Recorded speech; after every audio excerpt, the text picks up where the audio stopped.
All right, what's good, everyone? Welcome back to another Live Wire Sports Media and Nicole Rants Whoop. live stream. I see the live chat is jumping. Hey Tina, what's going on with you? Nicole, what's going on with you? Hey, And what's up? everything. And Tana, Oh, I oh, don't know. hold on. I don't, Sorry about that. I had my other. There was an echo. That was my fault. Okay, okay, you're sorry. good. I don't want to pronounce your name in the chat. I know it's Shandler or Tanaya. If it is right, then correct me, but I apologize. So today's topic today, we're going to cover a little bit of the Stephanie White interview with inside the Indy Star, and then we're going to talk a little bit about Caitlin Clark being number 4 on the Forbes most powerful women list. Who made the list, who should have been on the list, who's on the list, and everything like that. And then we're gonna cover. I think we're gonna do a little bit of Robin Lundberg to get his take on everything too. Lumber, He always has the opposite take, so I'm curious what he has to say. yeah. And we're gonna also talk about Sandy Bardello got hired by the Toronto Tempos. She has a new job. Hola, Anna. So, do you want to start with I'll pull up the video so we can get into it real quick. Yeah, I have Robin Lundberg's, or do you want to pull up Chloe's first? Let's pull up Chloe's first, okay. and then we could go back to Robin's and everything. All right, so we're gonna go through this real. We're gonna listen to what she has to say, and then if we need to skip some, then we'll skip some. But here's the video. Underneath, number one, and then it was always cold in the winter time. Number two, I had to request a special pile of towels, and I kept my Uggs on the entire ball game. Oh my gosh. You get used to it. I mean, I was here for 18 years, then went to Iowa for 4 years and Indiana after that. So I keep moving further south. Smart. That's the way to do it. I did South Dakota for 6 years. Oh, do not recommend. Oh. What's been the best college game that you've called? Let's just go with something. Wow. I want to see if I can best college game I've Yeah. called. I'm not. These are I called questions. to be able to continue to lead. And involved in that's like pretty 50 much something any minutes. situation you can be involved in as a player in the we need players to in the fast WNBA. forward through this boring stuff. To be able to continue to lead, for me personally, with everything that I went through on a personal level, better throughout the course of the season as well, and myself. I mean, we've had a number of surgeries, we've had a number of injuries that have affected our careers, and it's hard to watch. You mentioned the halftime stuff, the overcoming injuries and all that. The game that really stands out to me from the run that y'all went on was that game in Connecticut where Sophie goes down in the first half, you're down by 21 in the third, and you still find a way to win. Like it still defies belief. And I would love to know what that was like for you. Just, going through that roller coaster, how you responded. 'Cause, I remember the press conference afterwards. You looked, despite the win, you looked pretty beaten down. I think it's probably a fair way to put it. Yeah. Because Sophie's injury happened before halftime. Maria. I remember going into the training room and it felt like just another gut punch. 10 days after, I think it was 10 days after Sid and Ari. And it's just like, are you kidding me? Like, God, what are you trying to teach us right now? Right. Like, are you kidding me? I just, I can't, I had to take a moment myself to regroup and to not get emotional. And I remember, I don't remember a ton about the locker room at halftime outside of just saying this, like, I know we've been dealt a really crappy hand, but we got to play it anyway. Like this is what we do. This is what we have to do. And you get two choices in life when you're hit with adversity. It's fight or flight. And I knew that we were going to fight, win, lose, or draw, whatever that meant. We were not going to give in to circumstance. We were not going to give into our feelings in the moment. And that had to start with me. It had to start with our coaching staff.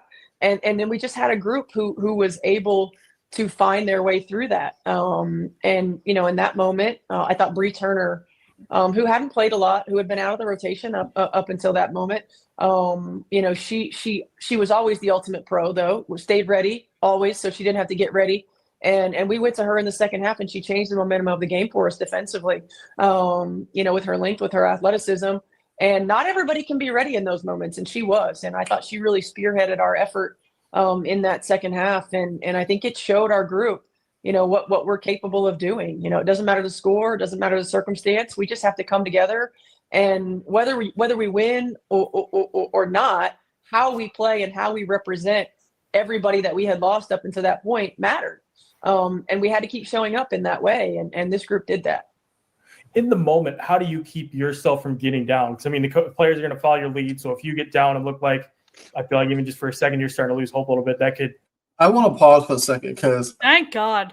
Because this is where it's like, if the team was healthy, there's no way Bree Turner would have played.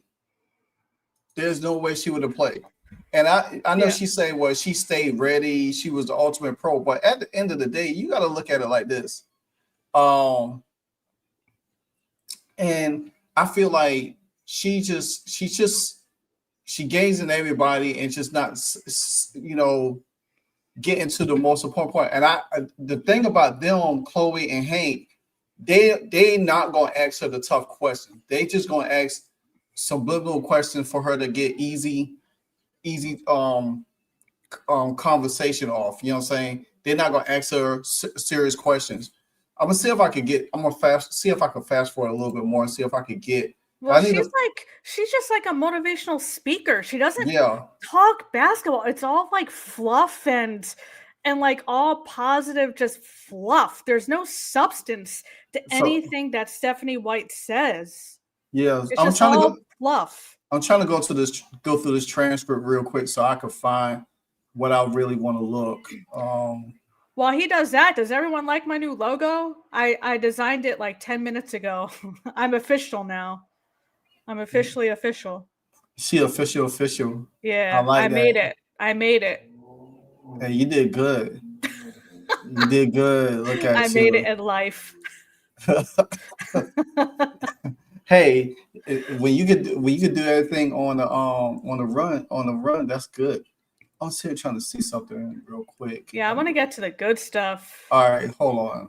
Maybe we could get to this crap right here. Substitute for experience, and obviously Natasha Howard was one of the most experienced players on the team this year. Just how did her experience, as a playoff veteran, a veteran in general, just keep the team together, kind of grounded through all of these injuries and all the changes you guys had? Yeah, her leadership was huge. She's always just right here. She doesn't get too high. She doesn't get too low. Her voice became greater in those moments of adversity. And whether it was like we need a defensive stop, or whether it was, stay in the moment, pull for one another, push for one another. We got this. We're good. She's won championships. She's been a defensive player of the year in this league. She's been in these moments, in these situations. And I thought her communication, her leadership, her leading by example. I don't think Tosh missed a single practice as the oldest player on our team. She showed up in every moment, a pro. And every day, no matter what it looked like.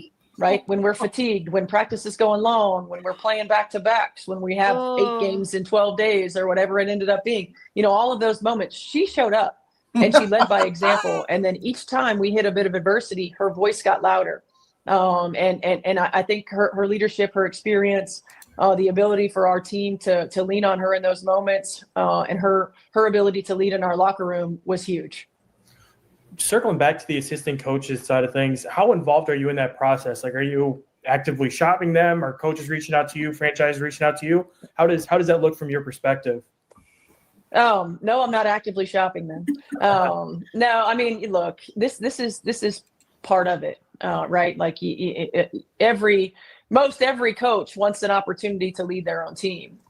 Not all of them, but a lot do. And I have the utmost confidence in our coaching staff. Certainly, I would love to keep our coaching staff together, but at the same time, preparing them to be head coaches, I feel like is part of my responsibility. And again, I learned that from Lynn Dunn. Lynn Dunn prepared me for the moment that I became a head coach. And that's in the way that she challenged me, in the way that she gave me ownership of certain aspects of the job as an assistant coach. And so I think for Austin and Bree in particular, right now it's about finding the right fit, having the right opportunity I can't stand for success. I can't. And the right franchise that will also help them grow up. It's different than it was for Golden State because of that. There's going to nearly everybody in the league is a. Go ahead. She's a coach. And I have not heard her one time outside of CC be critical and give honest feedback on any one of her players this entire season. All she does is mental gymnastics and become a mental gymnastics cheerleader, motivational speaker. She says a lot of words without meaning. Yeah. And it's just infuriating listening to her talk because there's no meaning behind anything and she can't give an honest answer. She's just always positive. I want like actual critiques from a head coach. And exactly. We're not getting it. She's dancing around. You know how like a dog chases his tail all around the circle all the time? Yeah. That's Stephanie White. White. It's so infuriating, and that's why I can't listen to her talk anymore. I'm trying to like move along. I don't want to skip too fast, so I'm trying to like. No, I got you. Yeah. It's just frustrating because we're however many minutes in. Yeah. It's just frustrating because we're however many minutes in, and she hasn't said anything. Okay, I'm getting to this part right now. What it said about Caitlin Clark, 13 games. So let me get to this part real quick. Caitlin Clark she was limited to 13 games this season with all of her injuries. Just how did you see her work through those injuries, or how frustrating was it for her, for the coaching staff, for really everybody to have those multiple injuries and those setbacks this year? Yeah, I mean, look, I would never speak for Caitlin. It's frustrating as an athlete when you go through injury, and when you're not able to do what you love to do. And certainly having setbacks and then working your way to get back and then having other setbacks, like all of that is frustrating. As a coach, this is not like, again, I control what I can control. So when we're working through this and it's like, is it frustrating to not have Caitlin in the game? Of course it's frustrating to not have Caitlin in the game, but also the perspective of Caitlin having a long career and understanding that we're not going to push the issue if she's not ready to go. That's just the reality of the situation. I'm a person who's had 11 surgeries, so I've been through a lot of injuries, and as having that perspective gives me a different. If you had 11 surgeries and you understand, why not rule Caitlin Clark out for the whole year in the middle of the season, so we didn't have to go through this whole long process of waiting for Caitlin Clark to come back and trying to do the song and dance? Because you had Scott Agnes on one hand, you got Chloe Peterson over there. You know what I'm saying? Look like she just got graduated out of high school and she just got the job, so she don't want to ruffle no feathers and everything. And you got Hank down there just going along for the ride. And it's like y'all keep going back and forth with the same song and dance instead of saying, you know what, hey, Caitlin, I've been in this position. I had 11 surgeries. I don't want you to do. But y'all didn't make it seem that way. Y'all made it seem like this team was better off without Caitlin Clark. And that was the most frustrating part of this whole situation. Yeah, I agree. Different viewpoint. So while it's frustrating, it's also important that we get her back at 100% and that she's comfortable, that she's confident, that she's healthy, and that we can move forward, in a way that continues to build for her career and for our franchise. And she talked about. Hold on. Did you hear that? It's not saying she's like, oh, we're gonna build for her whole long career, but she's not trying to implement her in the plan of what the Indiana Fever need to be doing going forward in the future. You know what I'm saying? No, I think Stephanie White was like mentally over Caitlin Clark this year. I think she knew she was out for the season and she wanted to move on from CC this season. And you can look at her face. You can tell it, and it's like if she could go into 2026 season without Caitlin Clark, she'll be happy. I don't know. I don't know about that, but I just think, like JS said, I don't think Stephanie White knows how to coach Caitlin. No, she don't. And I think she'd rather not coach Caitlin because she doesn't know how to coach Caitlin, and it'll make White, who has a really big head, she's very, very cocky and stubborn. It'll make her look bad. I think that's the root of it. I think she just doesn't know what to do with CC, and it makes her look bad. So she'd rather move on without CC, so she doesn't look bad. Yeah. About returning to 5-on-5 play at the end of October, just kind of from your perspective, I'm not sure how much you guys are working together at this direct time at the end of the season. Just is she getting close to returning to that at this point? Yeah, I think so. We're not jumping into anything that's okay. I had to stop again. She said, "Yeah, I think so," but she don't know for sure.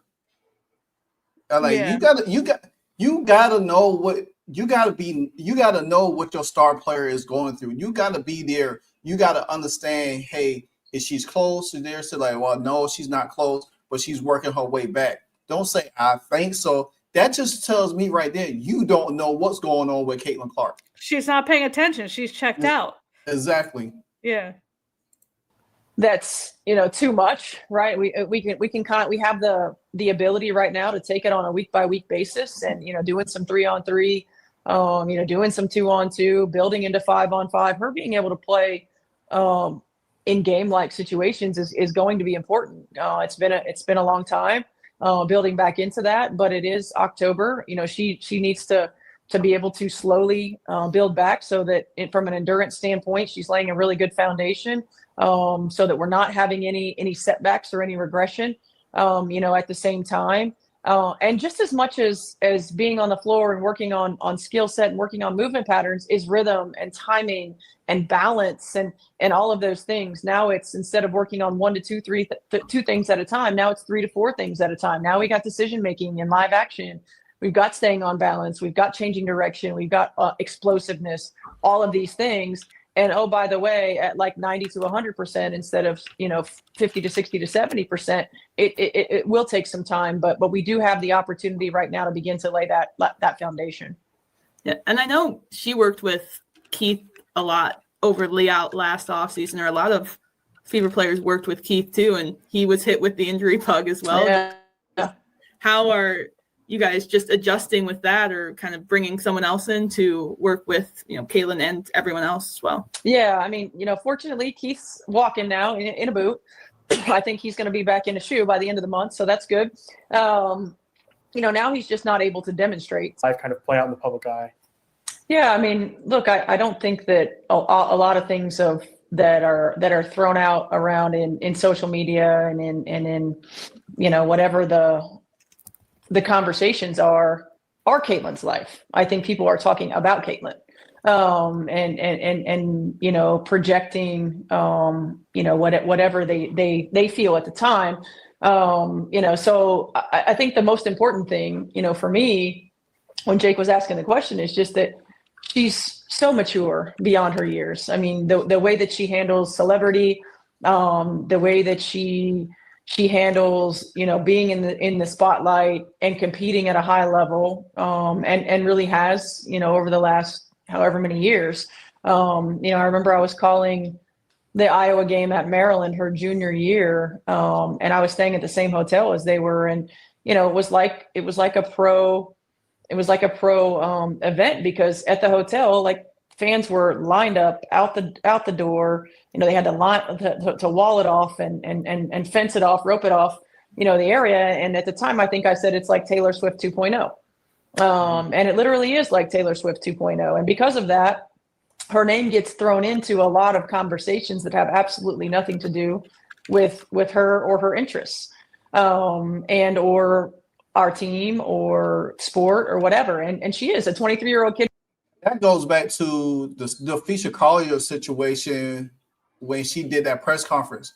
She put Caitlin Clark's name in something that Caitlin Clark should never have been a part of.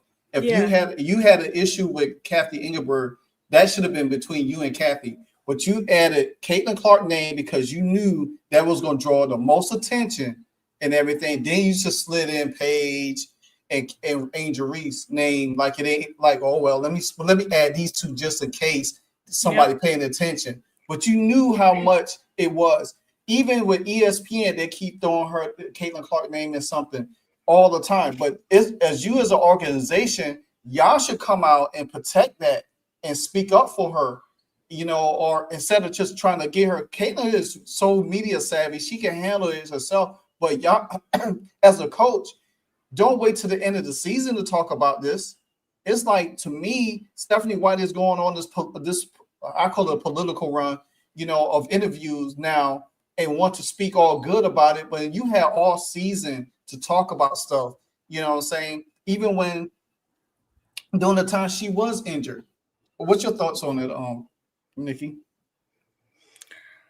I just don't believe anything she says, honestly. I don't think she actually speaks the truth. I think she's trying to be politically correct and say the right things rather than saying the truth. So I don't know. I don't think we've heard her true thoughts this entire season or in any interview she gets, because she's always trying. That's why she says a lot. She's trying to think of the right things to say because she doesn't want to misspeak, because she wants to be on the good side. And she does that in every interview, in every post-game or pre-game press conference. It's always the same thing. So it's nothing new to me. Whatever she says, it's nothing new. Exactly. And, you know, she was saying, well, Caitlin Clark is the Taylor Swift 2.0. Yeah. And it's like, that just go to show you that you can't handle that's her being a superstar. She doesn't like it. She don't like it. And it's like, you trying to minimize it or shut her or shun her. I will even watch how your assistant coaches, you know, pull her to the side or, you know, trying to control her and stuff. That you can't. I'll get into it in the next thing, but let me go ahead with her knowing so. Who loves to play this game, who loves her teammates, who loves to compete, you know, at a high level. And so, you know, as we move through life, me, someone who's much older than her, you know, and to be able to, from the outside, you know, see a year ago, not having been in her sphere, you know, from a coaching realm, it's her name grabs headlines, her name grabs attention, her name is clickbait, her name is utilized in a way that very few people and athletes are. It's in the same sphere as LeBron, as Serena Williams, as Tiger Woods, as Taylor Swift. And so, you know, I wish that Caitlin was able to just live her life. However, you know, with the things that she's accomplished, you know, there's a lot of responsibility and a lot of attention that comes because she's elite at what she does. And she handles it But that's the point. If she's elite at what she does, why is it hard for you to use that eliteness on the court to help your team win? Dude, she calls everyone in the WNBA elite. She calls Natasha Howard elite. She calls DB elite. Like, it doesn't mean CC is elite in the way, you know, Kobe or whatever is elite. That's not, I don't think that's the way Stephanie White means it, because she calls everyone elite. Yeah, exactly. Everybody's a superstar in her eyes. Yeah. Everyone gets a freaking trophy. Everyone's elite. Hey, Nikki, you're a superstar in her eyes. I'm a superstar in her eyes. Superstar. A superstar. You know what I'm saying? Oh my God. In a way that I'm not sure most 23-year-olds would. And so I'm really proud of her, and obviously her parents and her family have done such a great job in helping prepare her for this. You know, most would not be able to handle it in the way that she does. With regards to the social media side of things, for you personally, how much of that are you exposed to, or are you able to kind of unplug and stay away from a lot of that? Because obviously Chloe sees a ton of it. I see a lot of it. Skip real quick. You're able to unplug. Go for it. I'm all for skipping. Give you some recommendations on these, or how are you approaching it? Who's been giving me recommendations? Aaliyah? No, she hasn't. But I went on vacation right after the season. My kids were on fall break, and I was in a little beach town. And I walked into the bookstore and I said, okay, these are the 3 authors. Let me see something. Kind of to get us back on track a little bit, and I guess kind of to close this out a little bit, I wanted to ask about the CBA in a sense. I know it's coming up at the end of the month, and when we were in Las Vegas for the semifinals, some of us media talked to Chelsea Gray, and she said at that point the two sides had agreed to almost nothing. And I guess just from your perspective as a former player and now as a coach, just how difficult is it for two sides to get on the same page, and how important is it to have an equitable deal for the players, especially this time around? Okay. Yeah, I mean, I'm about to skip. I see don't something. Skip it all, looks baby. like, and then just like everything else, we'll adjust accordingly. I will lean heavily on Amber and Kelly to help navigate through this. But right now, we've got Lexi and Caitlin in market, and so we're working out on the floor with them, and Ari and Sid and Soap are working on their rehab, and as we get to them getting back on the floor, we'll work with them. I think Kelsey's in and out a little bit right now. AB's in and out a little bit right now. Hold on. Yeah. Did I hear her say Ari, Chloe, and Sid working on their rehab? Are you telling me that you plan on Sophie. She said Sophie and Ari. Sophie and Ari and Sid. Yeah. Okay. So you telling me that if I'm listening to this correct, and chat, correct me if I'm wrong, because I know y'all going in over there. Is she planning on running this back with the same people? I mean, they have 17 people, so they can't keep everyone. So I'm not sure. She also said Lexi and Cece are practicing. So she didn't say Cece was rehabbing. So apparently she's good. But she said Sophie, Ari, yeah. So I'm assuming they're going to keep Ari. They're going to keep mostly everyone. I'm gonna rewind this back a little bit. No, that's what she said, but they can't. Everything else we'll adjust accordingly. I will lean heavily on Amber and Kelly to help navigate through this. But right now, we've got Lexi and Caitlin in market, and so we're working out on the floor with them, and Ari and Sid and Soap are working on their rehab, and as we get to them getting back on the floor, we'll work with them. I think Kelsey. Yeah. Oh my God, bro. This is nah. She trying to bring some of these players back on this team. Wait, I got a conspiracy theory for you. I know how they're going to make this work. So I think what's going to happen is they're going to hit Lexi and Cece in the shin. They're gonna bust up their shins, so they're gonna be out for the season, and therefore they can keep Ari and the roster that they had this year. They're gonna take out their kneecaps and bench them. Hey, I'm about to be Stephen A. Smith. I'm about to walk off set. I'm about to walk off set. Oh, no. They're about to Tanya Harding. Tanya Harding. Oh, I could understand Sophie. I got Marty crashing out, chat. Oh my God, bro! I'm about to do a Stephen A. Smith right about now, bro. I'm about to leave the set. Are you freaking kidding me right now? This lady just said, "Well, we got we got Lexi and Caitlin in market, like they out there promoting something."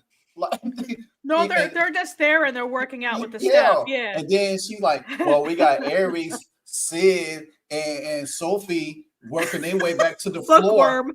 So, but MCLs for all the white players. Now y'all know I do not trust Tanya Harding's coming for the fever. Right. Now Stephanie White is Coach Stacey, like Doug Collins, Coach MJ. Thank you, the one and only. Y'all know I do not cuss in my chat. I don't cuss in my videos, but damn it, man. Oh my, no, hell to the no. We got Marty crashing He's out in and over out here. a little bit right now. AB's in and out a little bit right now. So, we just approach it and do what we can do with the information that we have right now. Oh, so a lot of the players, it sounds like, are staying in Indianapolis and have been working out with the Fever. Yeah, I mean, I think especially a lot of our injured players are still doing their rehab process. It's more streamlined to stay with what you've been doing. I think until you get to a certain point where then it's easier to take it to wherever they may go in the off season. Yeah, and I guess hell no. She said take it to where they. Oh, don't switch it yet because they get to the. Oh, I can't hear you. No, I just added it to the hopper. Okay, I got you. So she said, well, where they go into the off season, like playing other leagues or whatever the case may be. Guys in the chat, you heard it first. So guess what? We might get draft picks, not new players in free agency, because I don't. If Stephanie White has her way, this team running it back. Let me go ahead because they're getting to the part where they talk about Kelsey Mitchell real quick. Okay. With the offseason too, Amber mentioned in her exit interview that the number one priority was to land Kelsey in free agency again. Just how important was she to your team this year? How important has she been to the Fever?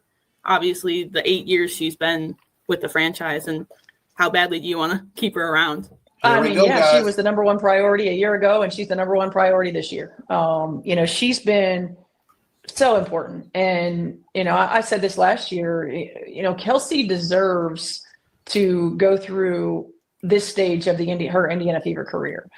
She's been through sort of the worst of the worst, for lack of a better term, in and out of the building, growing pains with getting the organization back. You don't get back-to-back number one picks unless you've been at the bottom for a while, right? All right, so I'm gonna chime into that. That's not on Kelsey. That's on Lynn Dunn. She was the GM. She was running it. You had a bunch of talent over there, and guess what you did? You traded them away, got rid of them. I mean, you had Victoria Vivens over there before Saxon came over there. You had Alana Smith over there. You had some other pieces over there. You had viable pieces over there to help that team win before you drafted Aaliyah Boston, and you got rid of them. So Kelsey could never get to the point where she at now, so it took her that long. You know what I'm saying? So saying, well, she deserves everything, okay, that's fine and good, but at some point, you got two number one picks. That's the cornerstone of the franchise. That's when you're supposed to turn the table to go towards them cornerstones and say, well, hey, Kelsey, you here. We gonna do right by you, but this is the direction we going. Let her make that decision. It seems like they trying to continue to hold on to Kelsey and promise her whatever they're trying to promise her, and making this team hers, and it's not going to work. It's going to cause more friction than it is success. Well, I didn't see. Hold on, I didn't hear her say they were going to make this team hers. I've been saying, okay, so I've been seeing a lot of people crash out on X. I have been on X a lot today. I haven't seen this video today, full disclosure, but I have been hearing about a lot of people crashing out because in this interview, I was reading that Stephanie White said Kelsey Mitchell is going to be the number one option over Caitlin Clark. And that's not what I heard here. What she said is that's her number one priority is just to bring her it's back. It's coming up. It's more okay. Yeah, because she said they want to build around her. So I'm getting to that part. Oh, okay. Yeah, I got you. She showed up like a pro every day, and she just continues to work and continues to grow. And she carried the franchise, and she carries the teams in different ways.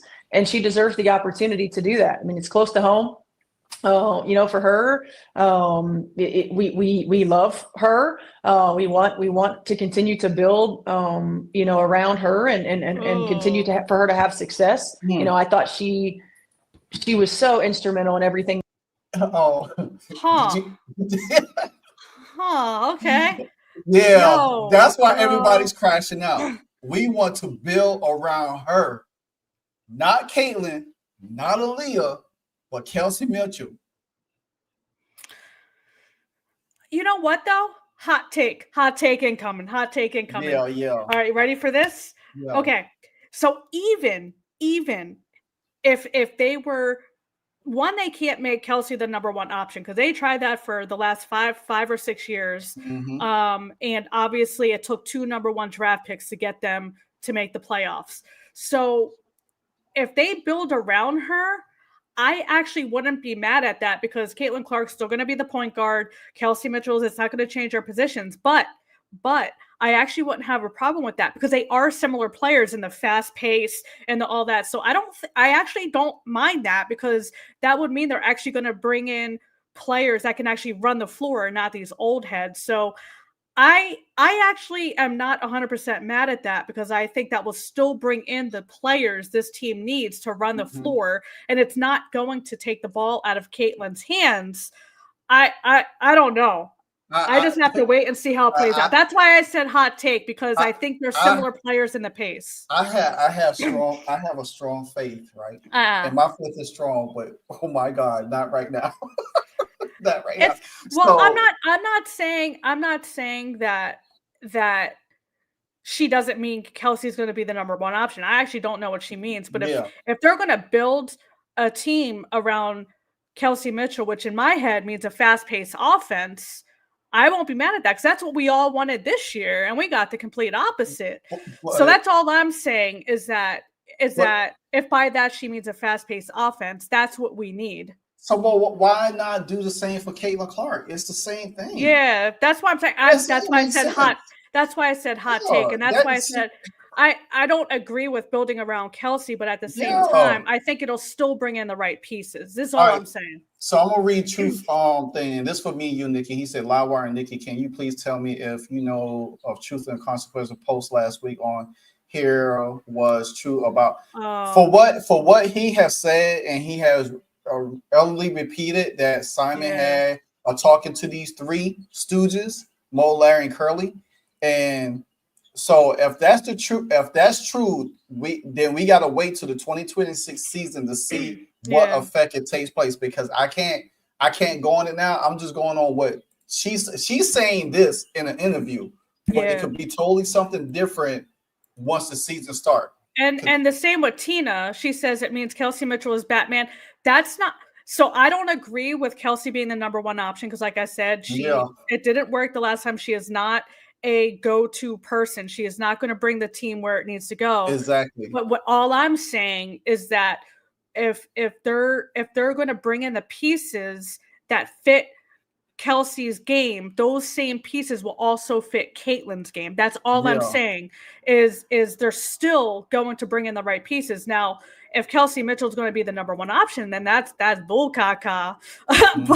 But as far as bringing in pieces, I'm on board with that because they did not do that this year. I don't know. What do you think? What do you think about that? This is very interesting with All Eyes on Me. He said this is just Stephanie White proposition for the media trying to save face. That's very interesting. Yeah, it's very interesting. I mean, she doesn't have a say, really. I mean, she has a very little say on who they bring in. But what's your take on on my thought process, though? That I did say hot take. I don't think Kelsey should be the number one option. I'm talking strictly pieces. But I see what you're saying because this is my thing of it. I think they should, if you're going to build around, say you build around Caitlin and Kelsey at the same time.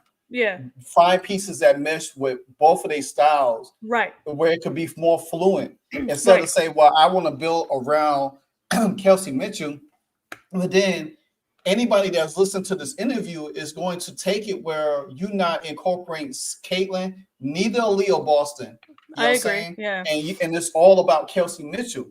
Instead of set of Chloe Pearson or Hank from King of the Hill say, well, does that mean that are you going to build, or y'all still plan on building around Caitlin and AB, or is it just Kelsey?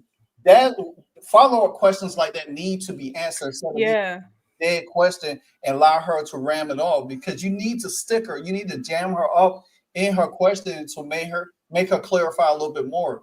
So exactly. That we did, you lose everybody that we lost, and Kelsey Mitchell just kept getting better and better and better as the year progressed. Until you killed her. While it's hard to believe she's 8 years or whatever in this league, that there's still so much in her. And I tell her every day, like, I love being her coach, and I want to continue to be her coach for as long as she'll be a member of the Indiana Fever. And yes, she is absolutely the number one priority. Last one, Steph, before we let you run, what do you have planned now for the rest of the off season? Oh my! Well, right now I'm still tired, so I'm just resting. All right. So she said number one priority, and then build around Kelsey, two separate things. But you see how she's lighting up when she's talking about Kelsey Mitchell, though. Exactly. And she wasn't talking with the same excitement as when she was talking with CC. Exactly. She was all tense and face was frown, like she trying to find the right words. And then with Kelsey, it's just free flowing. It's like you in the kitchen cooking and you trying to find the right ingredients, and you don't have no salt and pepper, but you're using plant-based products. It's not the same. Yeah, it's like not the same. If she actually meant that this team is planning to build around Kelsey, that's a problem, because Kelsey is, I've been calling her this all year, she's little Enrique. Yeah. All she does is chuck up shots, dribble, step back three. She has like one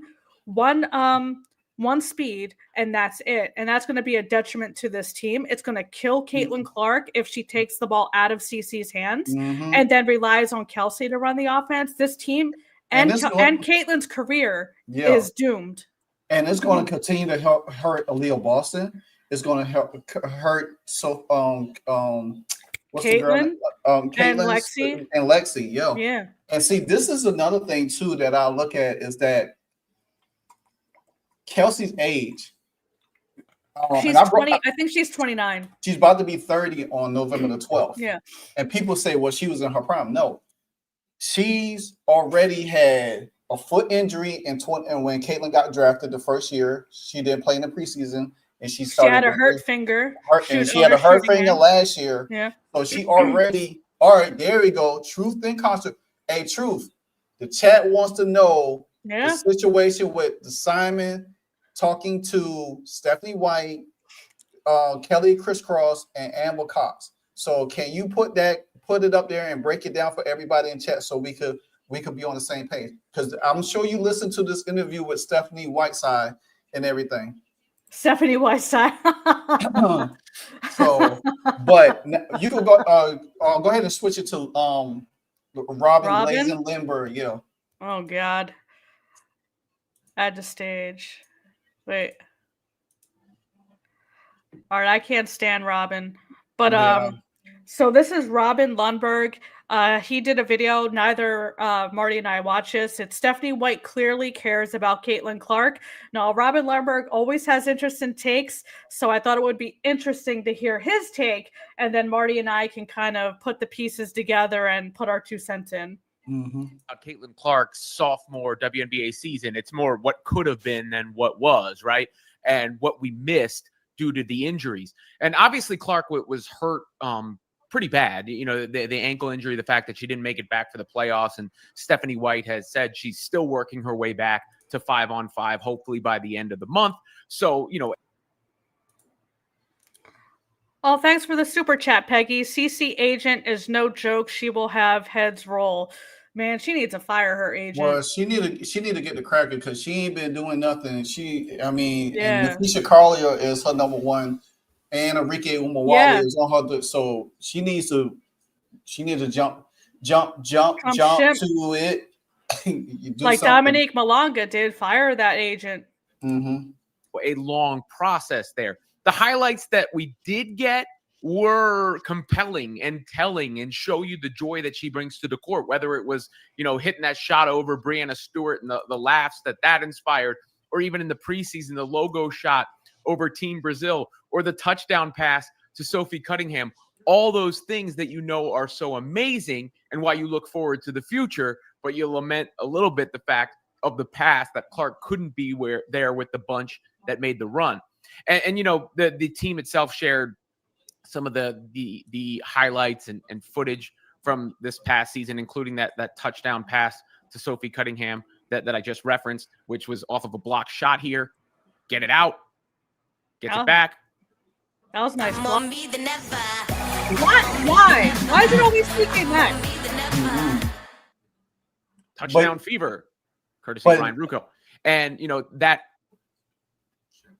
that was a play that Stephanie White did not like for Caitlin to make. Oh, was that the pass? That's one of them. I thought it was okay. I didn't know she criticized that. She had one with Kelsey Mitchell, and she had to pull out. I knew the Kelsey Mitchell one, yeah. So he's gazing that to say that she want her to do that. No, it's actually opposite. Yeah. Thank you, Peggy, for the super chat. Yeah, thank you, Peggy. Cece is her cash cow. She is on the Forbes list for a reason. Yeah, no kidding. Yeah. I think that's why the Indiana Fever are keeping Cece. But as far as a basketball player, I think, like we all mentioned earlier, I don't think Stephanie White wants to coach her because she doesn't know how to coach her, but she brings the money to the franchise. So we're going to keep her around to the detriment of her career. Yeah. Let me read Truth or Consequence. He said that is when Stephanie White hit the roof, and Steve Simon told her and the other two, if they didn't like it, there's the door, but that's how it's going to be from this point forward. So we have to. Where are you getting that from? I want to.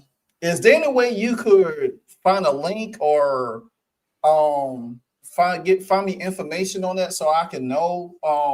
So we can know and follow up on it. Because I would love to do a video. Me and Nicole would love to do a video or do a live stream about it to bring some more clarity to this. Because if that's the truth, if that's true, then she's doing. We need to see some change next year. Yeah. Oh, and Peggy meant Cece as a cash cow for her agent, not the Indiana Fever. Okay, her agent. That's I mean, that's not lying. I mean, hey, cheers to you. What I'm saying. Yeah. I mean, I don't know. I know Cece's agent represents Nafisa Collier. You said Enrique. I wonder if she represents any NBA players. I wonder if she represents any other big hitters or if it's just Cece. I don't think so. Is Cece her only big hitter? That's her only big hitter. Yeah, that's a problem then. Because just like Stephanie White doesn't know how to coach her, her agent doesn't know how to utilize her and manage her and get her the best deals. Yeah. And last year we was all on her agent head because she came out. Oh, the Nike stuff. Oh, yeah, man. we was on her head last year, and I don't like. I mean, and she's in the Forbes too at number 25. I saw that. She is one of the best. I think she's better than Asia Fee. I think we talked about this before. I think between her and Asia, I think Fee is a better all-around player. But number 25, I don't know about that.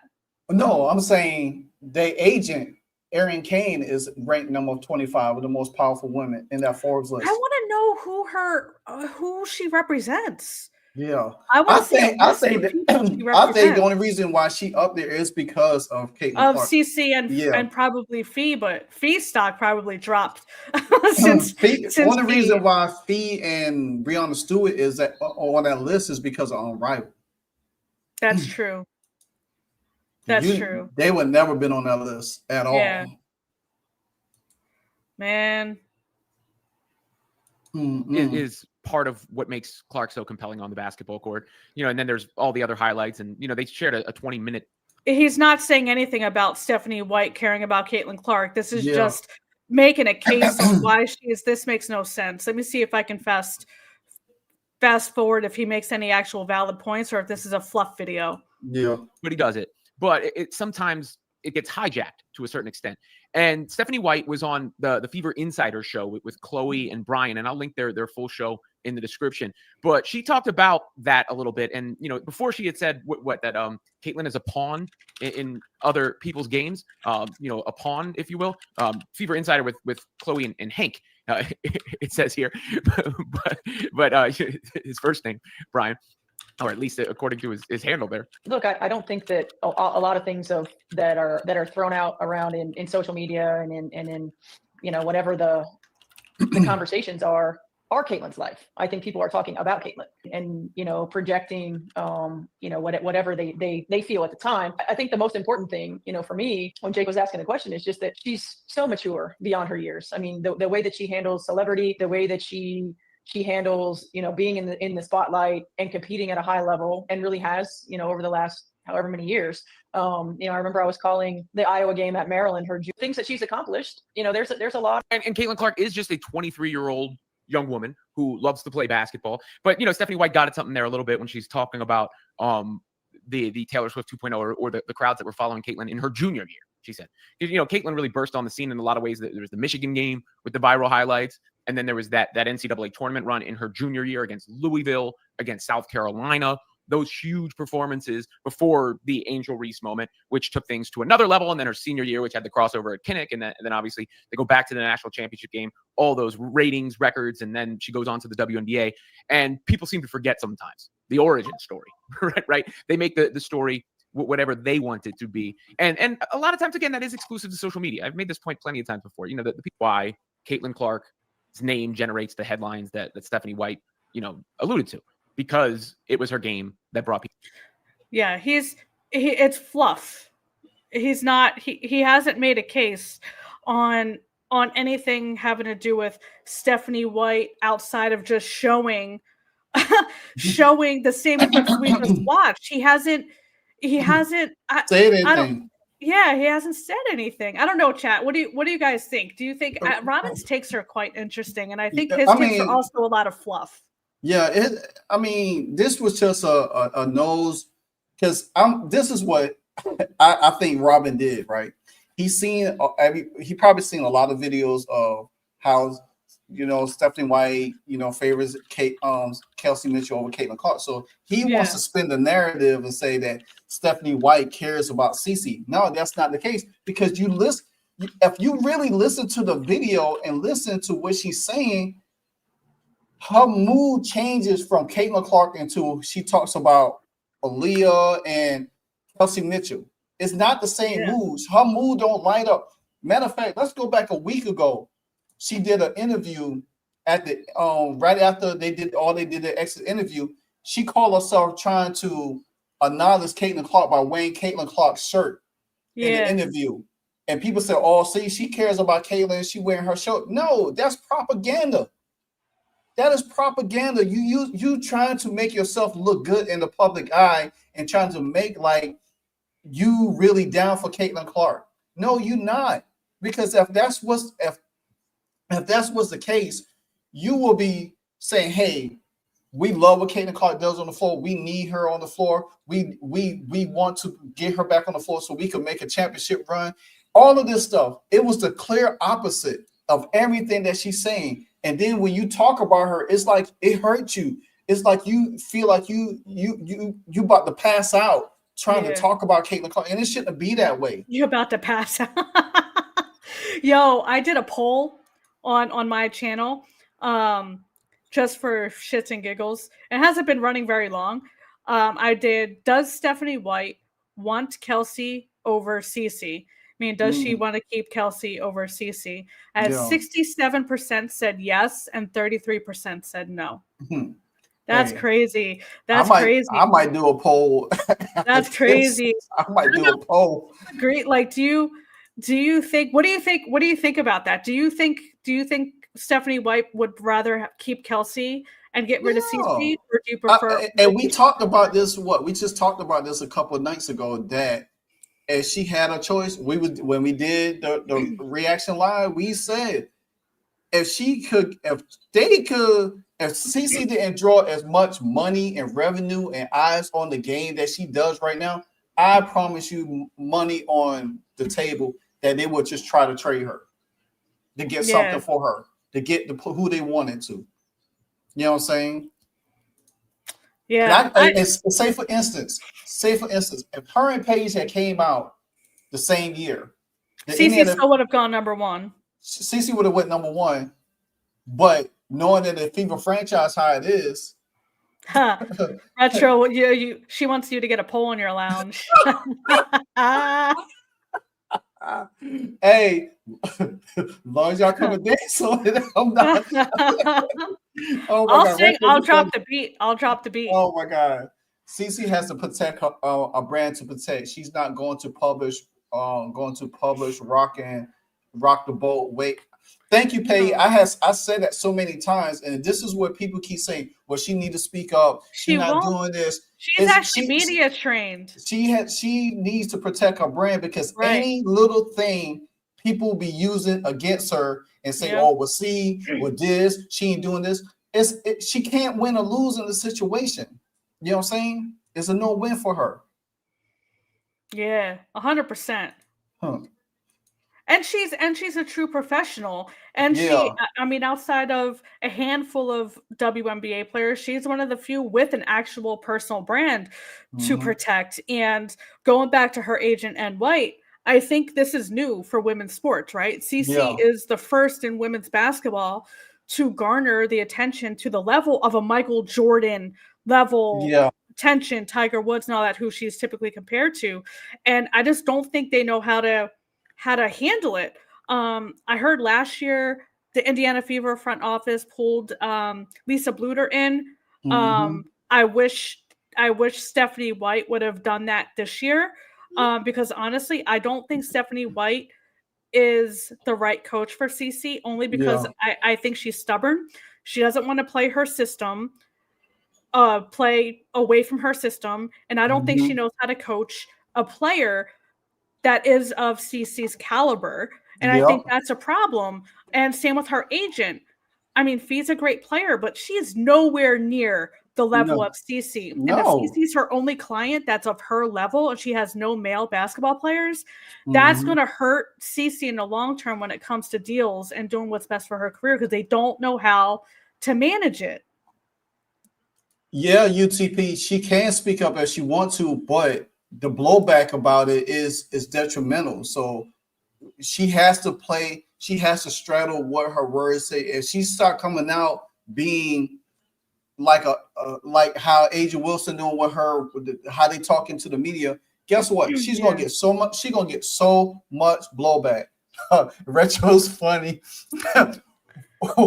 for the pole front for Lockwire's Lounge. I'm down. Hey, here we go. I'll drop the beat. And we got a piano on the floor. Dum, dum, dum, dum, All right, guys. So we about to switch gears a little bit. We about to talk about Caitlin Clark's being in the Forbes magazine for the 25 most powerful women all sports. Now, wait, there is a comment I want to pull up if I can find it. Peggy mentioned something. Okay. It's in. I can't pull it up here, but I'll go into my chat. She said something about Kelsey Mitchell. Kelly Krauskopf was part of recruiting Kelsey Mitchell to the Indiana Fever. Yeah, and then Erin Kane is on the Forbes list as a powerful woman in sports. I don't think she will get let Clark be undermined. She's a lot nasty than people think.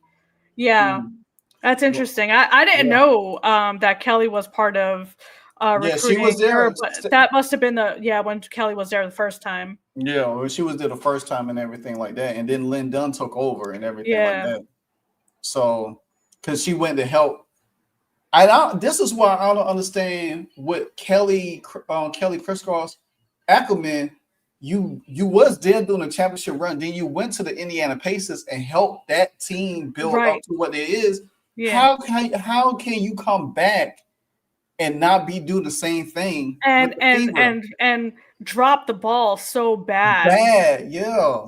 because they thought Kelsey Mitchell was number one because she was there in the beginning, and they just got it wrong. I think I think literally when they got Kelsey to come back and gave her the max, I think they promised Kelsey that she would be the number one option behind the scenes, and that's why they recruited the way they recruited, I'm guessing.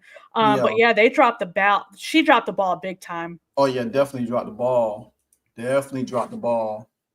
I'm trying to pull up this Forbes list. People are thinking Retro was serious about the pole fund. We could be serious about the pole fund. I wouldn't mind watching some Marty pole dancing. That wouldn't be awkward at all. Yeah, we know you being sarcastic. We have virtual pole dancing behind me while we on live. I'll probably have about 600 people in this chat. Like, what's going on? Yeah. So all right, we about to switch gears with so we're gonna try to go into the this Forbes list real quick. I think it's very interesting. So right here, we already know who she is. She's from the New Orleans Saints and everything like here. But I'm gonna scroll down because I'm gonna just skip some. Wait, what this is the most powerful women, right? Yeah, the most powerful women. Okay, so I was just curious who was above Caitlin. Okay. Yeah, so it's 3 women in sports. I think the second one was the lady from she was from FanDuel. Oh, okay. And FanDuel, I mean, they like the #1 sports betting. Sports betting, yeah. Yeah, sports betting there is and everything like that. So, and they always around. They incorporate themselves, these sports books in new stadiums, you know, at least for NFL and NBA. So that's pretty good. But I want y'all to know, I want to know your thoughts on Caitlin being on the list. You know, because I'm sure there has been some I'm sure there has some blowback. I haven't seen any negative comments about it today. There have been some people crashing out that she's on the list or whatever. But I mean, outside of her accolades, if we're talking about the revenue and what she's done to not only the Indiana Fever, but to Indianapolis, the revenue from an economic standpoint that she brought to that city is something that no other woman player has done before her. So outside of just the basketball aspect, from an economic aspect and the revenue driving aspect for the Fever and Indianapolis and other cities that they played in, and no other women's athlete has done that. Yeah, and this is where I was trying to, I think in one of my videos, I was trying to explain this, is that I think when I did it for her being on the all-time, no, I think I did it in one of my golf videos, the video that she did for golf earlier. And I was saying that it's not just what she does for basketball, it's what she does for women's sports completely. Correct. That is why she is such of a draw, because she steps out the box and participates. And people seem to forget, she over last year, before the season started, she had a meeting. Her and Serena Williams was down in Tampa with Roger Goodell for them to put together a flag football team for the 2028 Olympics. Yeah. So they was down there working. So she's incorporating herself in women's sports. It's not just about basketball. And people think, oh, well, it's a basketball. She need to do this. She need to know. When you become an ambassador for your sport and people looking at you as that icon, that is what she's about. She's about transcending women's sports, not just in basketball, but all across sports. And that's what people tend to not understand. That's what separates her from Angel Reese. That's what separates her from Angel Wilson, because people see what kind of person she is and they gravitate her. Nobody can sit down and have a whole interview at the Masters. Come on. Yeah. Nobody can do that. I mean, that's what she did with golf. She actually made them televise that golf series. I don't follow golf, but typically, from what I understand, that's not televised. So they had to stream and televise the golf game because of the interest that a basketball player brought to golf. Just because she was going to be there. That's insane. Yep, exactly. So, and that's why I say that, and she, to me, that's what makes her so different. And that's why people gravitate her. You know what I'm saying? She has interest in golf. She has interest in not in golf, just not golf, but soccer as well. And I'm sure I heard something that her and Patrick Mahomes and his wife, they put a team up. They wanted they started a soccer league or so she has her hands in a lot. That's what makes her such of a attraction, and people going to continue to gravitate her. And that's why, matter of fact, her commercial was the only commercial for women's sports, women athlete that was on NBA TV on NBC last night. They showed it her from the logo with State Farm last night. That's the only person I seen on that commercial last night from the WNBA. They were showing her commercial. So that just makes sure at Marty, it's called having a life outside of basketball. Maria. I'm trying to see who Marisol's talking about. Yeah. Then she is such a witch. You heard how she was like, everyone treats CC like pawns, like duh, starting with you. Yeah, she talking about Steph White. Sorry. Oh, okay. Yeah, she said White. I was like, wait, what? I'm so sick of Stephanie White, but unfortunately we are stuck with her. Yeah. Because she signed a 1-year deal, right? I mean, I think they're going to bring her back this coming year for sure. I wish they wouldn't, though. Yeah. But what else did you want to talk about this list? So I'm going to go down the list, and we just going. So we got Caitlin down here, and then I'm just skipping. Wait, what are you? If we're gonna go through the list, let's go through the list, dude. I mean, we don't have to read everything, but who's on the list? Like, who's this lady right here, Michelle Kane. She has something with the National Women's Soccer League, the Washington Spirits, and Lions of French Premier League, and London City Lioness. So, and she has a women's super league. So she's deep into, I guess, soccer like that. Okay.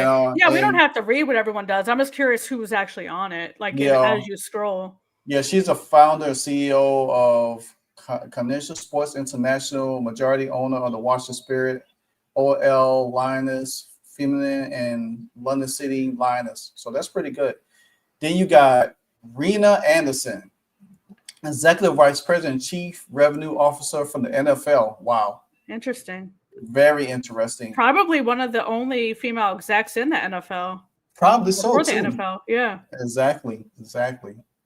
Then we got Jessica Berman. She looks familiar. Yeah, she's soccer, yeah. Yeah, she's soccer. She's the commissioner for the National Women's Soccer League. So, yeah. And then Haley Mindell, Executive Vice President and Head of Commercial Rights for IMG. Interesting.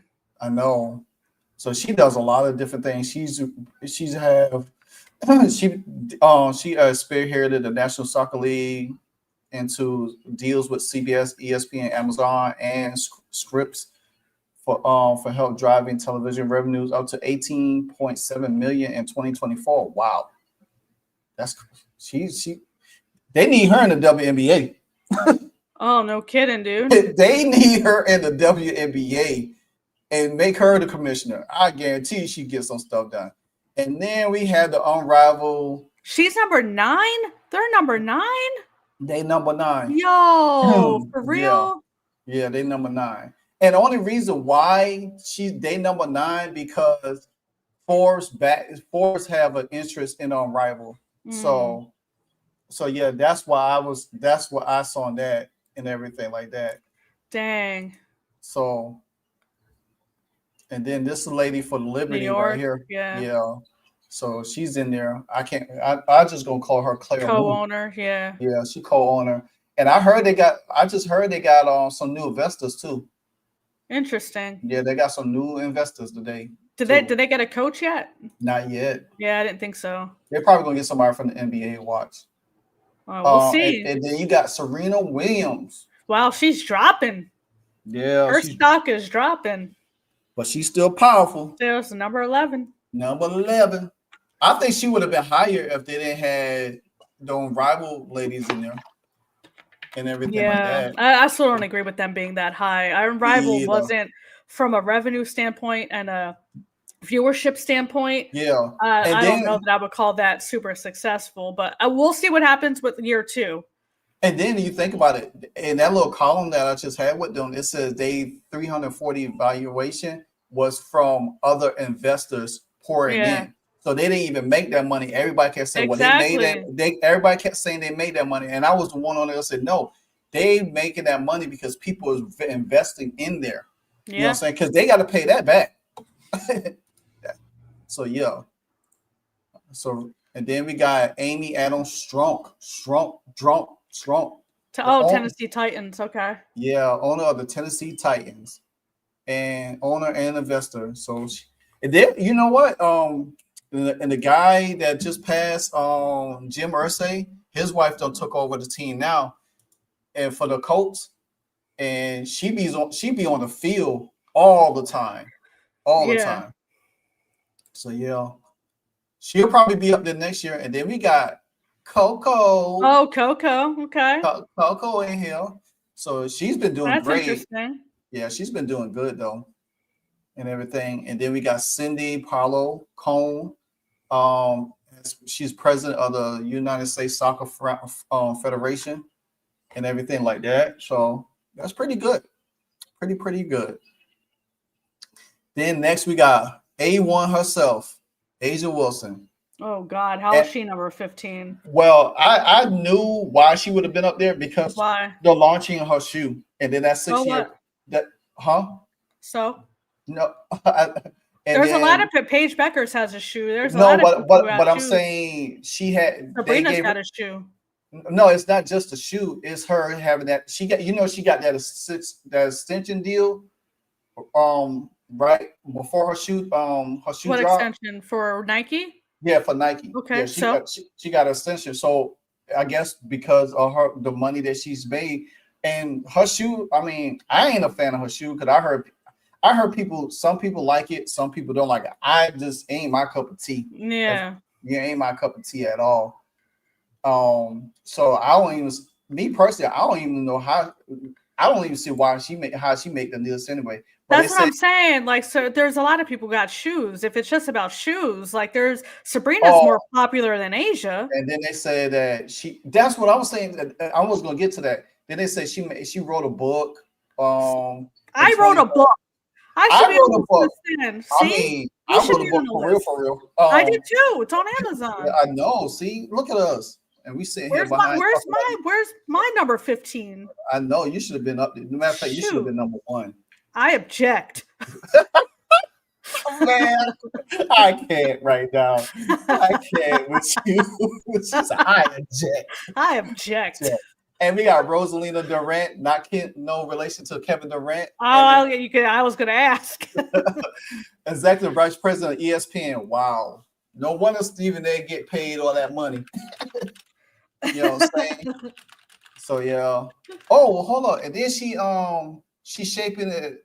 She began her career with ESPN as an intern in '98 and has risen through the company, shaping its college football and pro sports strategy for more than 2 decades, including development of the ACC and the SEC network. Wow.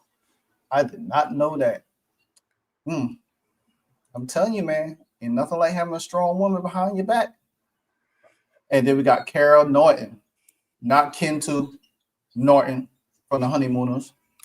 Peggy says agents submit names to Forbes for consideration, by the way. Well, I guess I need to get an agent. Yeah, I need to get an Asian too.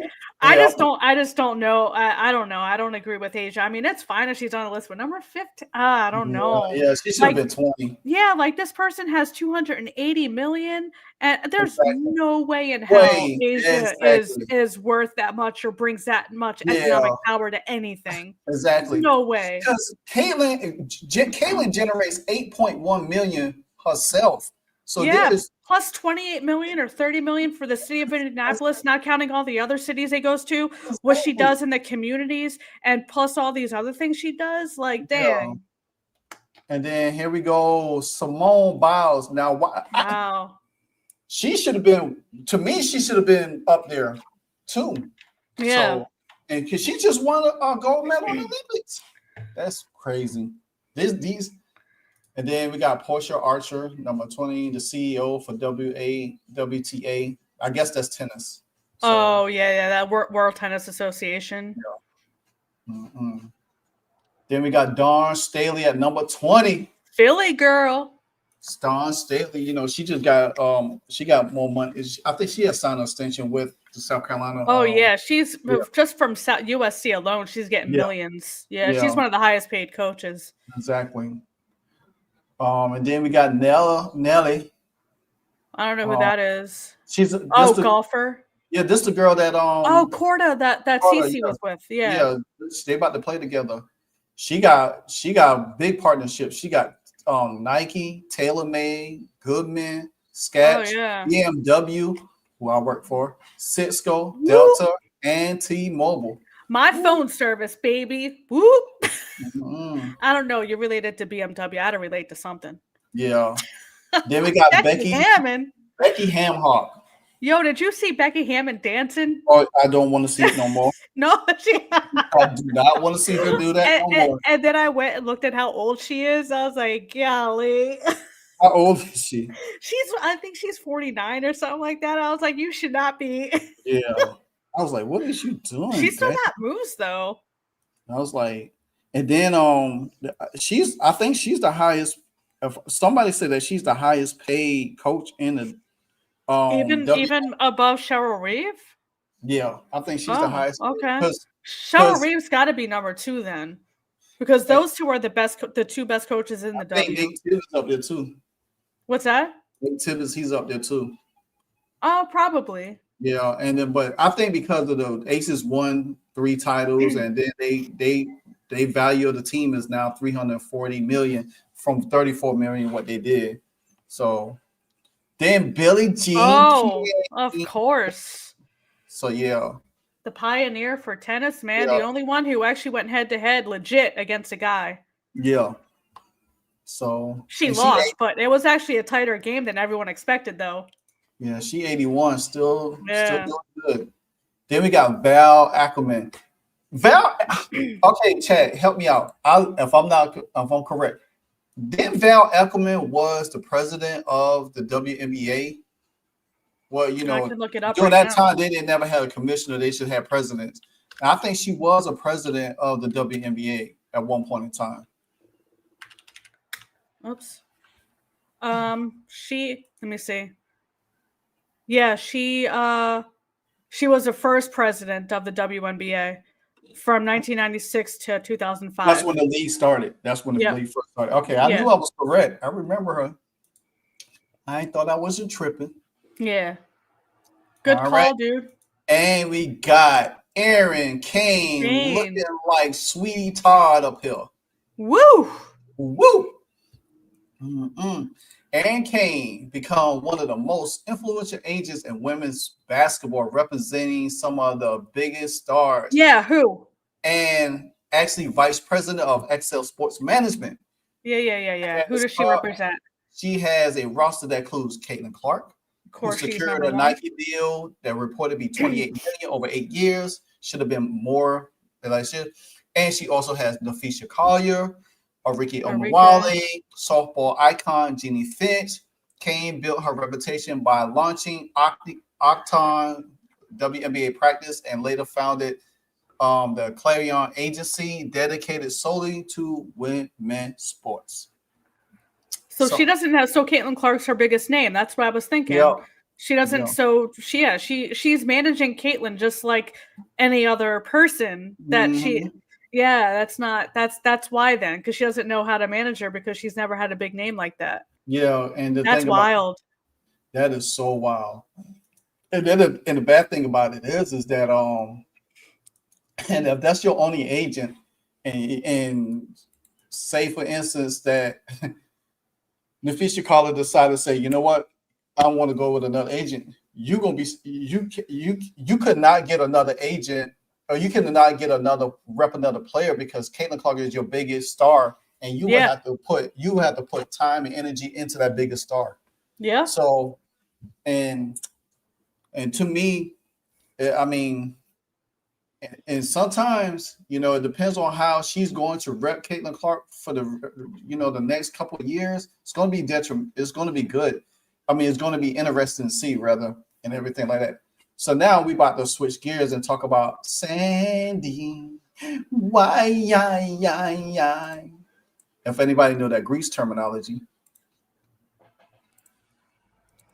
Sandy Bardello. What y'all thoughts on Sandy Bardello going Good to for her? Yes, Sandy. Why? Yeah, good for her. I think that's good because she can build. She can build a team. And I think she would be capable of doing. Do you think that she's going to bring some players from New York over, like Sabrina? I still want Sabrina and Cece to play together so bad. I think they'd be so good. Probably, I could see Sabrina leaving New York because I think she's been with New York for, I don't know, her whole career, but a good portion of it. But I don't know that she would go to Toronto though. Toronto. Yeah, that's the only thing. I see her going to Portland. Now, but say for shits and giggles, what if she was to decide to go with Sandy over there? Good. And Sandy build a team around her, and good. And then Winding Satsu Sabli she always wanted to play with Sabrina. I just see more of her going to doing playing in Portland because it's in Oregon. They went to high school there and everything like that. Nah. Ain't nobody getting Liz Cambridge, man. She's OnlyFans now. That's her only basketball. She's not coming back into the league. Angel Reese? Who's OnlyFans? Liz Cambridge. She's not coming back into the league. What do you think about Angel Reese? You think she's coming back? She's going back to Chicago. They ain't trading her. She's just made all that noise. They about to get a new facility and everything. They're not trading her. I just don't think that, I just think the franchise, to me, I feel like they just gonna hold on to her to make money off of her, and then when they can't they're gonna use her up. Because Baton, because you think about it, Baton, her rookie deal is up. They could core her if they still use the core. I don't know how the CBA deal gonna turn out, and everything. But just say they core her and she said, "Well, I want to be traded." They don't have to trade her. You know what I'm saying? They could, and it's going to be interesting over there. That's the Chicago brand franchise, even from the Chicago Bulls, which that's my team too. Yeah, that's dysfunctional. It is so dysfunctional. We talk about the Indiana Fever, but good mooga. Googa. Yeah, no, I think it's good for Sandy. I knew she would land somewhere. Yeah, I don't think she would be good with Indiana. I think I wouldn't mind the swap with White and Sandy because honestly, I think White would be a better coach for New York than Indiana. I think Sandy would be better for our offense, but if we keep Bree in January, she can run the defense. So I think they can make it work. Just Sandy on the defensive end, I don't think she's strong.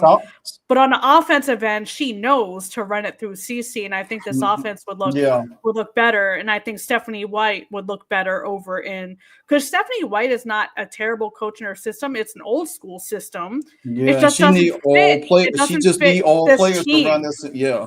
Exactly. She needs to go somewhere where, and New York has those players. They're not a run and gun team. They are a slower pace offense that could be better in Stephanie White. So I wouldn't have minded that switch if they could have made it happen, but it's a moot point now. I've been hearing things that Bree January, I think the Seattle Storm is looking. Oh, you think she's going to be gone?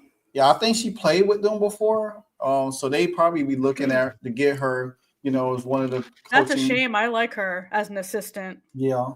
But I think did you pay attention to Stephanie White in that interview when she said that I don't watch any of her interviews, dude. No. I'm talking about recent when we just pulled it up earlier, and she said that she would love her coaching staff to stay together. So I think she's anticipating somebody on her coaching staff to be getting a job. She did mention Bree in January. Yeah. So she said, well, I wish my, because she talked about Austin Kelly and them. So I think she which means our stuff's going to look a lot worse. Wait, hold on. At Marisol, John the Liquidator was giving props to both Livewire and Nicole. Oh, for real? Oh, cool. What? Let's pull it up. Wait, hold on. Where I miss? Oh no, I'm going to pull it up. Okay. Calm your hormones. Hey, John the Liquidator.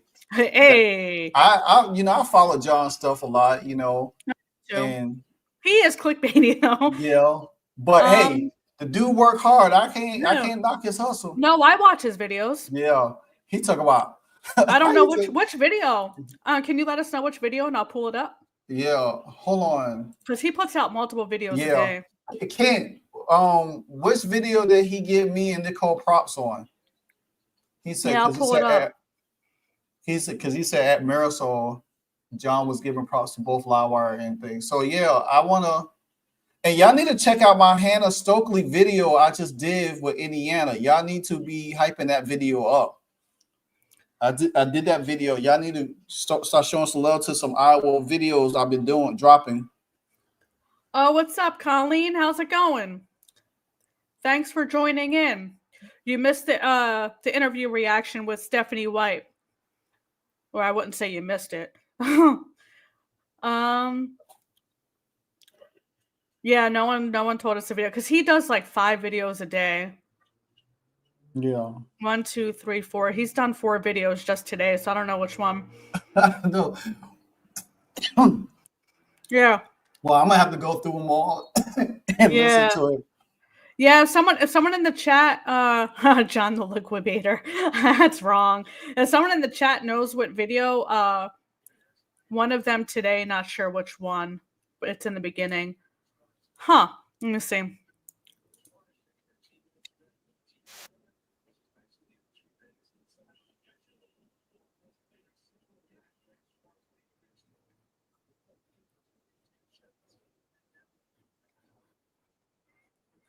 Oh, got it. He said your channel name wrong, but I got the video. Hold on, let me. Okay, all right. Let me move this off. Yeah, quick. Let me pull it up.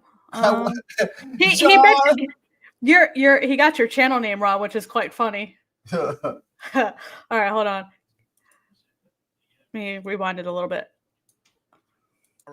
Been rocking out with, DM'd him several. Oh, John the Liquidator. That's what I'm talking about here, baby. Live Sports Wire. Young man is phenomenal. Subscribe to his channel. Live Sports. I highly recommend you guys subscribe. Another podcaster, Venom Reacts. Him and Rosalina was doing their thing during the season. I feel like he's up and coming. He's awesome. He did a brilliant breakdown, sent shockwaves throughout the genre this past Friday. I think it's called Fever Friday. Yeah. Outstanding. Another podcast, Nicole Rants. Whoa. Not too familiar with her, but I have heard of her. Really? She was on a podcast. And, me being somebody that's been in the game for so long, a lot of times, a lot of people's videos get overlooked. and a lot of stories get overlooked. So something that I'm gonna start doing, because I'm an advocate about this, is giving more flowers to more podcasters, especially I like flowers. If they got some content or they did something first, I'm gonna shout them out and give them their flowers. Mick's always I did first. not Mick find talks this. hoops. The person did not come on my platform with this. Maybe he have, but we know I'm sitting at 90-some thousand. I get over 300-400 comments. I can't read everybody's comment. But this right here is profound. Now, we know the Indiana Fever basketball team is owned by the Simon family. Yes, the Simon family. Herb Simon is the initial owner, right? Herb Simon owns the Pacers, and he owns the Indiana Fever. Herb Simon is.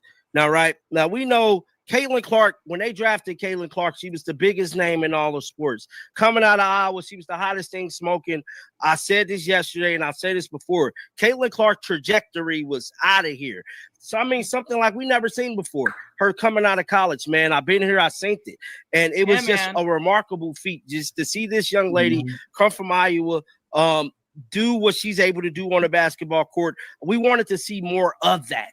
Now, granted, Christy Size came in. Well, Christy Size was already there, I should say. Caitlin Clark came into Christy Size's system.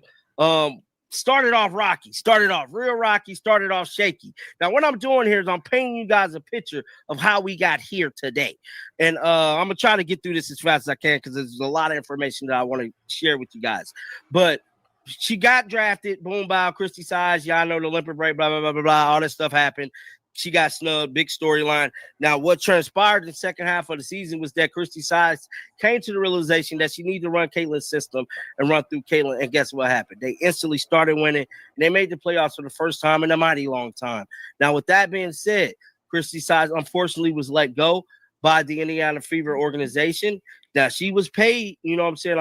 I'm going to fast forward it because his title of the video is "The Fever Owner's Son Erupted on Front Office Over Caitlin Clark." And I think he pulls something up. So he may have some news on this that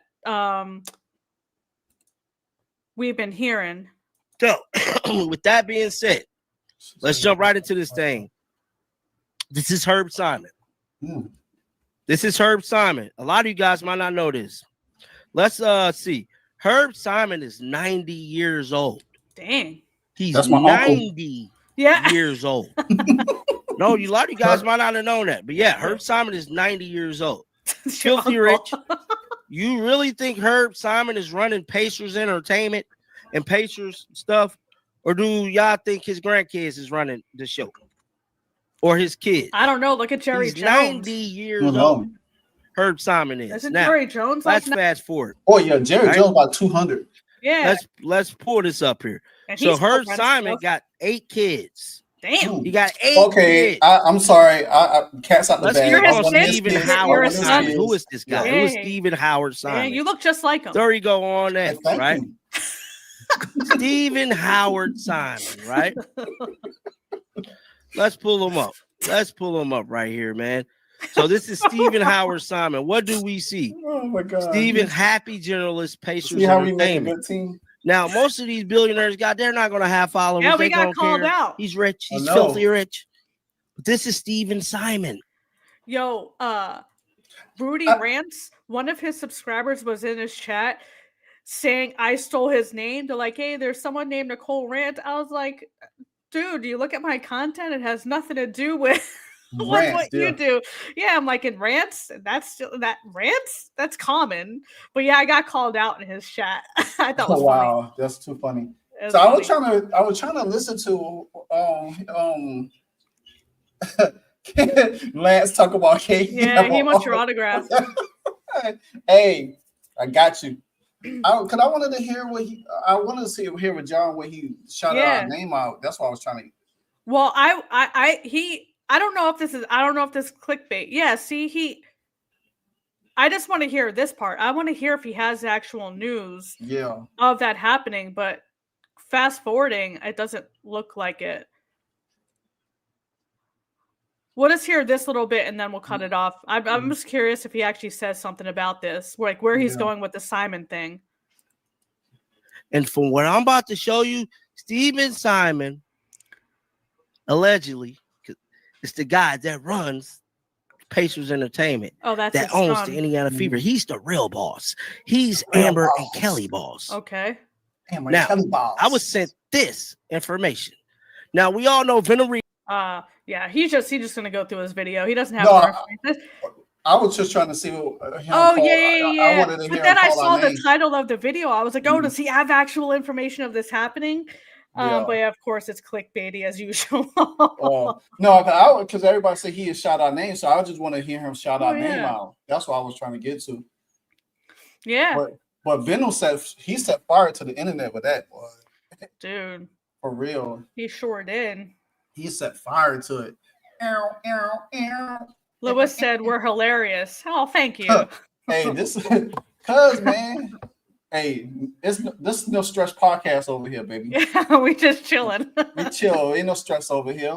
We get it in. We're going to be pole dancing. Oh, yo. So check it. I'm telling you. It don't look nice right in the center of that room right there. Retro said, watch your numbers go up. Hey. Not mine. Oh, yeah. Oh, we are tag team.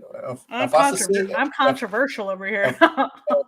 Well, I have a controversial channel on the other side. Yeah. So, same type of thing. So, yeah.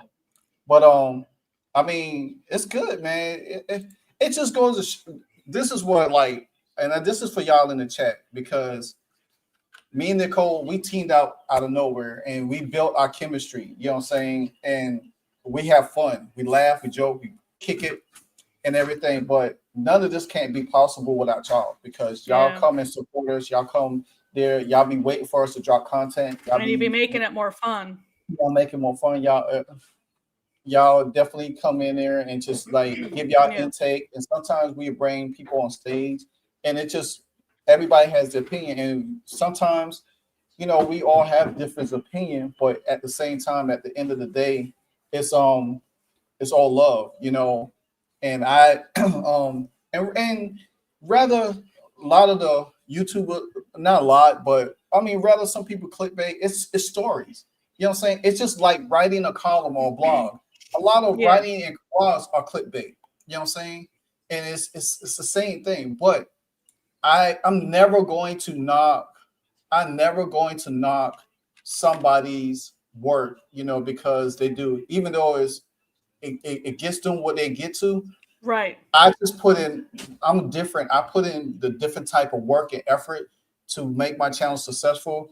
I don't expect for everybody to agree with me, because one thing I do, and like John was talking about in his video, he gets so many comments, he can't get to everybody's comment. But I do, even though I don't get to everybody's comment, but I always comment back, because everybody communicates and feed in and just want to understand my thinking. And this is why me and Nicole always try to, behind the scenes, we always texting and we like, hey, you want to do this? You want to go live on this? You know, whatever the case may be, because this live was supposed to be actually over the weekend or next week.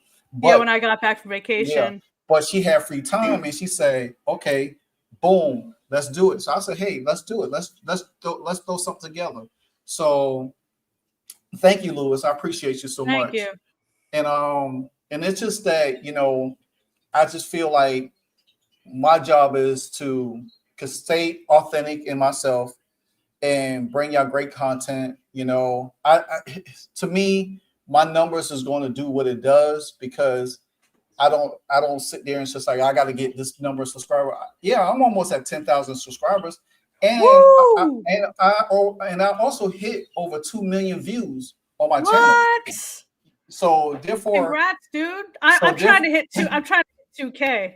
So therefore, I just work hard and I just do it the right way, and I go in different angles and stuff like that. So like I said before, y'all, there's some Iowa stuff on that channel, so y'all need to be looking at some Iowa stuff, because somebody sent me on X intro video of Iowa basketball, and when I tell you, it is fire. And I saw that intro. Yeah, it's good. So he hit me in my inbox, and we was talking behind the scenes. So therefore, I'm going to, soon as they kick off their season next week, I'm going to drop that intro to play for their season. So, because if you are you gonna be available on the 30th for days? No, I'm gonna be on a cruise, but I'll be available the following week. Yeah. Okay, but so therefore, yeah. So I might do a live stream for the scrimmage game, and then I'll introduce the next one. I'll be there. Yeah. Yeah. So it's gonna be good. Thank you for the super chat, Dave Sparks. Oh, my bad. So and so at the end of the day, I love doing this. It's just me just doing it, but I have a pace now. Like each day I do like 2 videos for the channel, and then I might add a live stream in there whatever day, depends on what Nicole is available or whatever the case might be. And sometimes when Nicole is available, Retro steps in and take her place. You know what I'm saying? So we still, except for she doesn't sing. We'll work on that. We'll work on it. Yeah, we're gonna get the singing down. We're gonna get the singing down. So yeah. So guys, thank y'all for a wonderful night. I appreciate y'all. We're gonna try to keep on doing.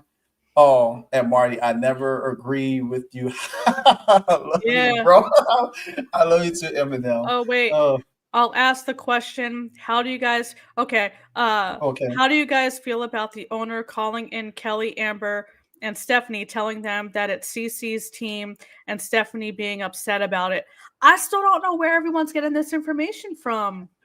Well, like I said, Truth or Consequences brought that to our attention. You did, and I'm saying this here: if that's the case, then good. I that is needed to go into next season. That is needed because now she's under a microscope. I said this before today. Stephanie White is going into 2026 on a hot seat. Yeah. There ain't no warm seat.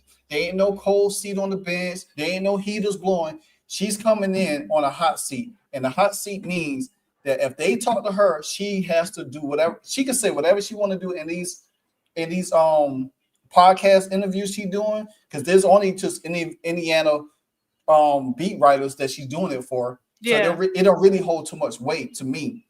But I feel like going in 2026 season, she's on a hot seat automatically to start the season. Yeah. She's going to have so much pressure till they probably just like feel like she can't handle it with the. I hope that's true. I hope they really did have a conversation with them. But the way Stephanie White, because that interview she did with Chloe and them is recent, wasn't that? Like really recent. So if that conversation had like really happened, I wonder why Stephanie White is talking about building around Kelsey. You know what I mean? It just aren't adding up. Yeah. To me. But I hope that conversation did happen because it needs to happen. Yeah, JS says Simon family listens to the media about White. Haha. Good. They should. And Fever fans are loud. Caitlin Clark fans are loud. They loud, and you can't get away from it. So, but if y'all stay tuned, we're gonna continue to do stuff. We're going to continue to bring stuff to y'all. So, show Nicole a lot of love on her channel. She's doing great things over there. As always, you know where I'm at. So. And we're gonna keep it. Oh, Mike Wise, yeah. Oh yeah. Hey, Mike, I just did a video on Addie Deal. I haven't did one on Kylie yet, and I haven't did one on Journey either. So I'm gonna be working on doing later this week too. So I do a spotlight video on each player, a little bit more. I still got one on Journey, Kylie, and Chit Chat. So they'll be coming out probably each day. So. Y'all stay tuned. But until then, guys, like, comment, subscribe. It's your motivation. No, sorry. It's your midday Wednesday edition. It's Live Wire Sports Media. Nicole Rants. It's The Wire. See ya. Hey, so amazing. You see how they playing? Live Wire. It's all about sports and entertainment. You don't want to miss it. So official like you never seen. Keep it going till the whistle blowing from the referee. Everything from highlights and stats. You know that we gotta run it back. Whether on the field or the court. You know that this is where it's at. Subscribe, no delaying. This is Live Wire. Sports and entertainment.